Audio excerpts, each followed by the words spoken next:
So Yop music on guitar, I find four-part continual performances very difficult if I want to avoid parallel perfect consonances.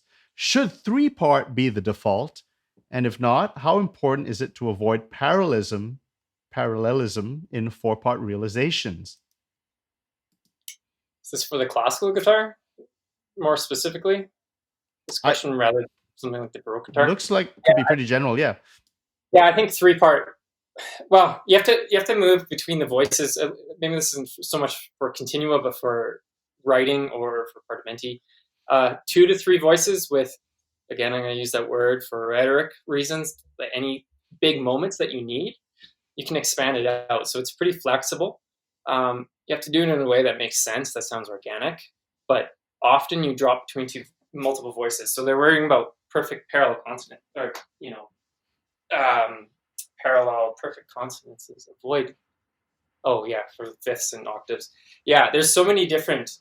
You end up with, like, just to even do something like there's so many different voices you have to deal with. So, and often what you'll see. So for example, which way do I want to go? Okay, I do want to go this way. So say we're in B minor, or we're moving to something in B minor, and I want to go. So think, if we're thinking B minor or scale degree 1, going to scale degree 7, like, look at that shape. And it only works nice because I have an open E string.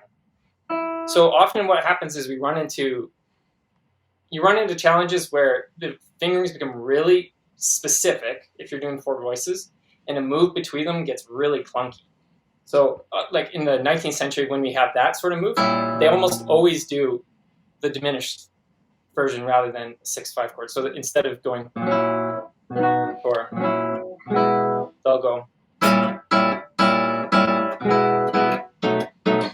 And then here at the end, it's 6 whole big strum. So if you're constantly worrying about that 6/5 looks awful. Oh, that six. That looks. I mean, that looks tough. Oh my goodness! Oh no!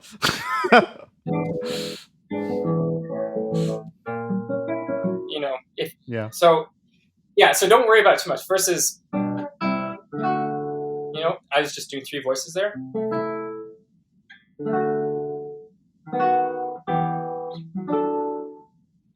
Now with three voices, I can even do that, or I can, there's multiple different ways. Wherever if I'm trying to do four voices, I have to do that all of a sudden. Oof. Yeah, right. So don't get too caught up in that. And if you have something that moves, so often, like, if they have something like that, you get the illusion of more than one voices by breaking it up into diminutions.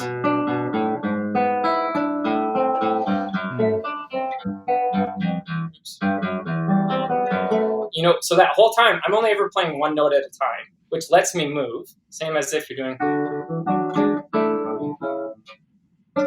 See that stretch for the ninth? I can't do that at the same time. So then you can release.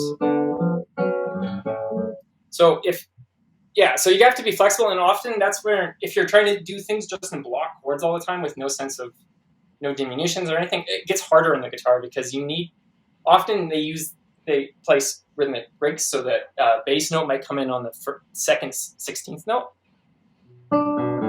Because and when you're in a moving texture, that's, especially if it's continuous, where there's no breaks in the rhythm, it's just solid 16th notes, so they blend in together.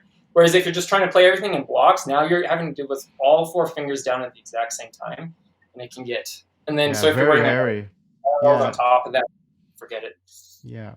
Anybody else wanted to jump in on that question about the multiple parts to a realization? I would really personally say give up instantly on this like keyboard idea of constant four voice texture. Just if you're a guitarist, a theorbo player, archflute, even, like, abandon that and go down to two voices as like a constant. And then three voices when it's easy, and four voices if it really makes sense. It's about what's being idiomatic. You need to stay idiomatic to the instrument, which is when you can be musical, right? If you're fighting for your life to just play the right notes, which is what you see a lot with arrangements of like keyboard music, is some people do it. They have this amazing technique where they can do it, but then you don't really get a lot of music making happening because they're doing the bare minimum, which is the right notes at the right time. But so instead, what's much more musical is focusing on something simple. So if you have like a passacaglia, just doing two voices is beautiful, and if you can fit in whatever three voices, it works. And actually, what you find is sometimes you hit extra notes which are convenient, and maybe suddenly you have four voices. Occasionally, I find, at least in my continuo playing, that's what seems to work the best. And as a default, I think I'm playing the bass with a third or a tenth or a sixth, and then when convenient, I fill it out. But if you start from that approach, I find you'll be happy. The realizations from the historical realizations seem to back that up a bit, and then the four voice thing seems to be more of a keyboard. Yeah. Nicola? Nicola, Austin, go ahead. If you Nicola can go, but if you pull up the Giuliani Opus 15, the first movement. Let me try and pull it up. Yeah. Yeah, while Nicola's talking, maybe then you can see this principle that Brandon was talking about, like right in action. What's the name of the piece again? The Opus what? Opus 15 by Giuliani. Okay. Yeah, Nicola, why don't you jump in and then I'll search for that. Yeah, I would say the basic realization is two voices, and also the keyboard realization. The few sources we have of realization of students of Fenaroli are for keyboard in two voices, and yet in the rules, the examples, the keyboard examples, they go from 3 to 4 voices, and voices appear and disappear. If you think is mostly. All of us have played some Scarlatti Sonata or Cimarosa, and they are for keyboard. They are mostly all two voices, sometimes three.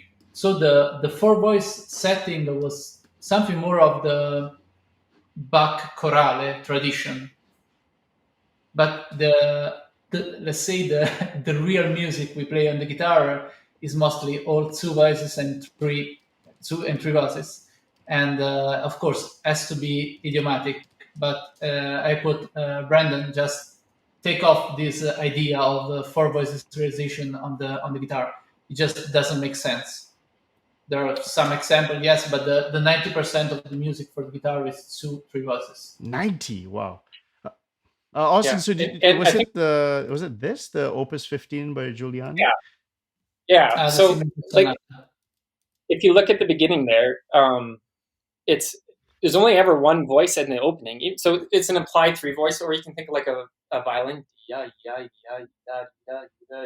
with the legato bowing, but two voices in the very beginning because it's moving, it's lyrical. So that's again what I was talking about, the illusion of three voices. So often you're only playing two voices, but you get the illusion of three. So the illusion there is three, but only you're ever striking two in the beginning. Because it's quite a fast-beating melody. And so if you're playing with articulation, which you need, and everything, you need, it has to be two. And so you only see two voices all the way until the cadence at the end there. Boom, bum, bum, bum. That's the only, and then later for really big moments, it goes up to 5 or whatever, but those are just strums. So that's fairly constant through the whole thing. If you have parallel thirds, it's fine to add in three voices, but the general rule is two. Incredible. You said something really great there, Austin, about illusions, and I think that's what the clever guitar composers really do so well in classical guitar compositions. Especially the transcriptions by Targa, and you see what they often do is they start a piece with the kind of like what the orchestra would do before the soprano would start singing. You get the full fleshed out accompaniment, and then the second the melody starts, you actually abandon all those intricate lines, and you just play a bass with a top line. But in your mind, you have that implanted, and that carries on.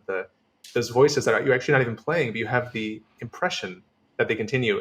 And really good guitar composers do that. They plant an idea in your mind, and then they almost convince you that it's still there. And the second soprano stops, maybe they'll do something more interesting below. But it would be the bad guitar composer who tries to do all of it at once, because then everything suffers and nothing is actually beautiful anymore. So that's the art of the guitar, is downsizing but keeping the essence of the beauty. Wonderful. Now we just forest for the trees. Yeah. that phrase. Thank you so much to the panel for just staying on a little bit. I mean, so much fantastic information, and thank you to Yop Music for the question. I just want to. There's just two more questions, and this one, Nicola. I think you got this when you posted an Instagram story. So, where do you draw the line between? And here, easiest digitation basically means fingers. Between fingering and your timbre and your phrasing, where do you draw the line between that? When you strike that balance? I will never choose an easy dissertation just because it's easy. I think that's a mistake. I will always go for the best phrasing first, and second for the best tone. And then if it's easy, I'm happy it is. But yeah, let's say the line is as long as I can respect the phrasing I have in mind of that piece, of that moment. And yeah, as long as I can keep the phrasing, then I go to find some beautiful tone or something that makes me life easier.